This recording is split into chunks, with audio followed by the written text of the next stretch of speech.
Warning: the following video contains explicit language which may be offensive to some viewers or inappropriate for children. The content within this video is intended for mature audiences only.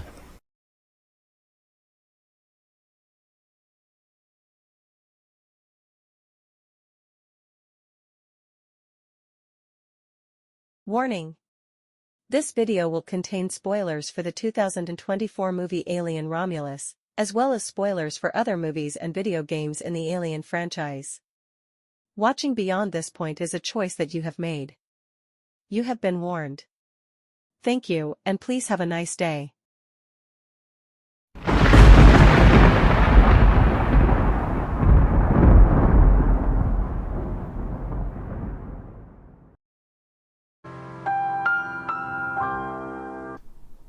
Hello and welcome to this video. It's been a while since I've given a shout out to all the great people, wonderful people, strong people that have subscribed to this channel of mine and for watching the videos. Thank you very much. It is a heartfelt thank you. Get kind of sappy. I'm not real sure how to do thank yous. It's not something that was written into the software on in the silly putty between my ears, but trust me, I do thank you. And the fact that I get views on my videos is just wonderful. I like having a small channel because it can continually grow. I don't mind it growing. I don't do this professionally. I do this as a hobby, so there's that. But let's get into the nuts and bolts of this video. As you read the title below, we are doing 2024's Alien Romulus. I really love this movie, and I've got cheat sheets right over here on another monitor. And as a reminder, in case you missed it at the beginning, there is going to be spoilers for Alien Romulus. If you have not seen it, go do so. Come back to the video. If you have seen it and want to know my opinions, watch the video. If you have absolutely no desire to watch the movie, but you enjoy my videos, watch the video. So, I like Alien Romulus. It is... Freddy Alvarez wrote a great script, directed a great movie. The casting of Kaylee Spini. I just heard the pronunciation of her last name and my brain, the silly putty, just can't deal with it. S-P-A-N-E-Y, Spanny. Trust me, it's a bad brain. I try my best, but I have a bad brain. David Johnson. Wonderful. Hopefully he gets more and better acting jobs. These are your two main protagonists. Kaylee plays Rain and David plays the android Andy. It is great. The tagline that they have on IMDb is great too. I've over time I've become infatuated with the taglines for movies that IMDb comes up with. So what we have here is, while scavenging the deep ends of a derelict space station, a group of young space colonists come face to face with their most terrifying life form in the universe. I read that really weirdly. Don't know why, but I did. And that's kind of it, but kind of not it. The movie paints Weyland-Yutani, well, the way Weyland-Yutani needs to be painted, as a very greedy corporate entity. This movie returns to the everyman, the every person, the guy down the street, the hardworking the working Joe, the working man. This is one of the reasons why I think it has the popularity that it has, is because this is the core of the Alien franchise DNA. Alien, Aliens, Alien Cubed, Alien the Comedy. That's what made those movies great. They're all about the grunt, the working guy. Let me go back. I just realized I referred to Alien 3 as Alien Cubed and Alien Resurrection as Alien the Comedy. I have a bad habit of doing that, so that's when you hear me refer to Alien Cubed, it's Alien 3, and if you hear me refer to Alien the Comedy, it's Alien Resurrection. So, but I digress. This movie returns to the DNA. I was reading, I think it was on Screen Rant, that this movie, Alien Romulus, in its first 2 weeks alone, in its theatrical run, has grossed more money than Prometheus and Alien Covenant combined through both of those movies' total theatrical run. So yeah, that tells you right there that going back to the core essence of Alien is worthwhile. You also get the space station. The interiors of the space station are right out of the video game Alien Isolation. You don't make that smooth of a transition that easily, that smoothly, without trying really hard. And I think, my opinion, Freddy Alvarez at the helm of this ship got it going in a good direction. There are a few things that kind of got under my skin, and please don't get me wrong, this is a great movie. But there are a few things, because nothing's perfect. Things can be great movies and not be perfect, and you can still have legitimate concerns, legitimate bitches and complaints, doesn't detract. But one of the things that kind of got under my skin was the AI they used on the android Rook to make him look like Ian Holm. In my opinion, they did Ian Holm wrong. Ian Holm was a great actor. Loved him as Ash. He was a good Bilbo. He did a good Dr. Frankenstein. And yes, there's a movie with Ian Holm where Ian Holm plays Frankenstein. Great movie, by the way. But yeah, Ian Holm, very versatile. And I think they kind of did him bad. Kind of like they did Carrie Fisher bad and Peter Cushing bad in Rogue One.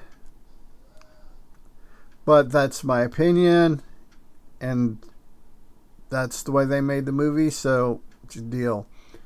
I have to deal with it. Okay. Another thing that kind of confused me, but didn't confuse me. It confused me and kind of agitated, I should say.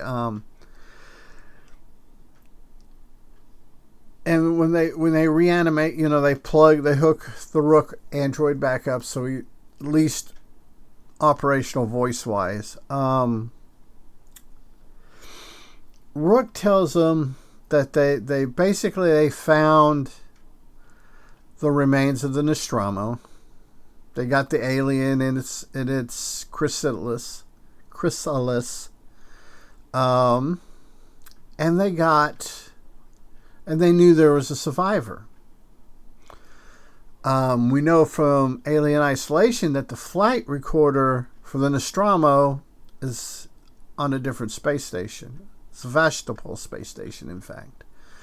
And Rook says that they know there's a survivor. Okay.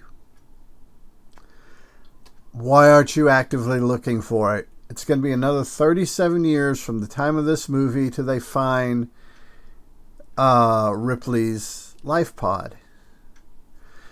And if Weyland Yutani knows that there's a survivor, and possibly could be some good things coming out of finding this survivor, why aren't they actively looking for him? It's one of those great big whys. So yeah, this movie takes place 20 years after Alien and 37 years before Aliens. So that's where we're at. And like I said, if they knew the Nostromo had a survivor, why weren't they looking for it? And I also think they did overpower. I think they did overpower the aliens' acid blood. There's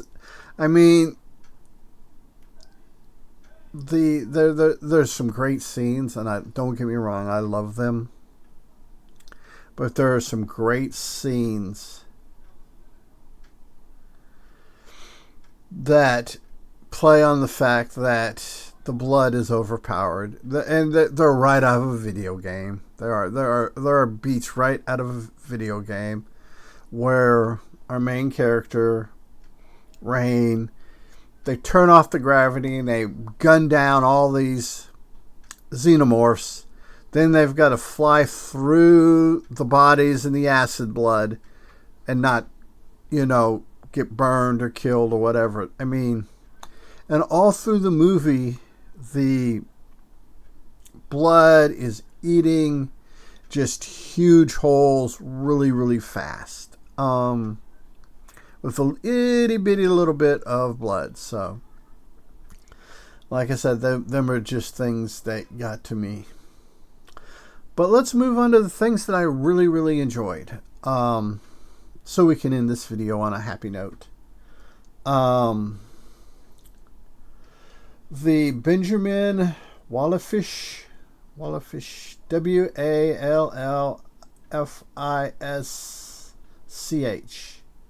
Benjamin first name, did the score. This movie, the score of this movie had my skin crawling before the opening credits had finished. This was just one of those top-notch scores. The opening theme is called Chrysalis, and it is spooky, scary, just makes you feel good. That lets you know you're getting ready to watch a horror movie in space. He also, throughout the score, he samples bits and pieces of all the scores from the Ripley quadrilogy. And I believe there's some sampling of Prometheus, Alien Covenant, and some of the music from Alien Isolation. So yeah, he just rolls this great big ball of juicy music that is going to get under your skin in a good way. Just wonderful. And the music, like the movie, transforms from the haunted house in space of Alien. It transforms you, it takes you, holds you by the hand, step by step, to the James Cameron shoot 'em up, big 80s sci-fi thriller. And it's just one of those things. I will, there's been a couple times I've had trouble going to sleep, so I'll boot up the Spotify on the cell phone, jack in the headphones, and lay in bed till I get sleepy listening to this score. And it is one of those things where you think it would wake you up because as haunting, as chilling as it is. But somebody who grew up on Stephen King and Philip K. Dick, it's calming, it's refreshing, it's soothing. Let me see, the actor who played Andy,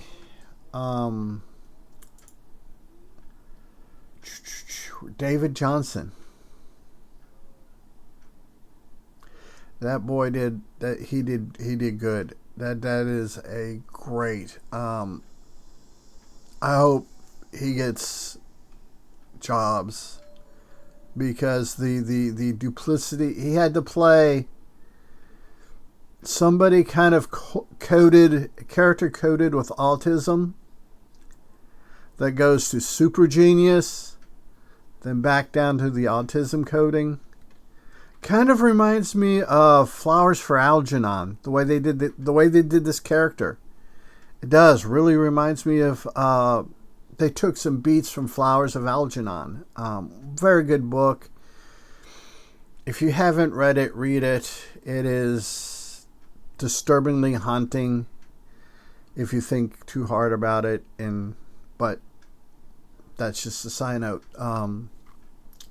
This guy, our boy David hits. I mean, he hits the nail right on the. I mean, he hits boom. When they upgrade and give him the upgrade, and he goes to the super genius Wayland Yutani guy programming. Then when they remove it, he comes back to the loving, caring Andy. It's just his acting skills just through the roof. You just can't, it's hard. Without him, I don't think the movie. I think that right there, his acting, his character, is probably the wheelhouse that keeps the movie, that made the movie what it is. But that's just my opinion. Now, there's an overlooked character that that without this character, the movie doesn't happen, and that is Eileen Wu's portrayal of the character Navarro. Without Navarro, none of this movie happens. She gets hit by a facehugger, just gets implanted with an alien bursts out of her chest. They kind of speed everything up, not a big deal. We've got a movie, we need to get on with it. We know the process, we can speed it up, doesn't break lore, just keeps the movie moving. Without Navarro, this movie doesn't happen, because we don't get the xenomorph threat the way we do, the way it's presented. This excuse me, burp. And Eileen Wu. I am having trouble with pronunciation. The dyslexic, silly putty communicating with the mouth isn't working real well today. And please forgive me if you see this and I horribly butchered your name. Please forgive me. It wasn't intentional. It's just I'm an idiot. and that's just without that care. And a lot of people are like, Rain, yay, Andy, yeah, but they forget about Miss Navarro. You know, it's sometimes these minor characters we have to go back and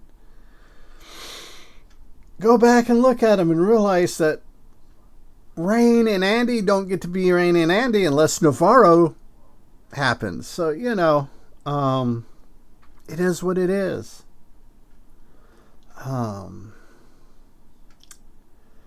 This movie goes, the movie, like the soundtrack, moves you from haunted house in space to 80s shoot 'em up sci-fi action adventure. And the music and the movie both got one holding each hand, and they're walking you through it. And it's great. It's well executed. It's well done. Like I said, there are a few minor gripes, but that's what they were, gripes. They don't detract from the lore. They don't detract from anything else. But they're there. And like I said, no movie, even a great movie, isn't perfect. So I would stand and die on the hill of giving this movie a solid 9 facehuggers out of 10. So until next video, be good humans, be good to other humans. Peace. Hey, it's 10 p.m. Do you know where your children are?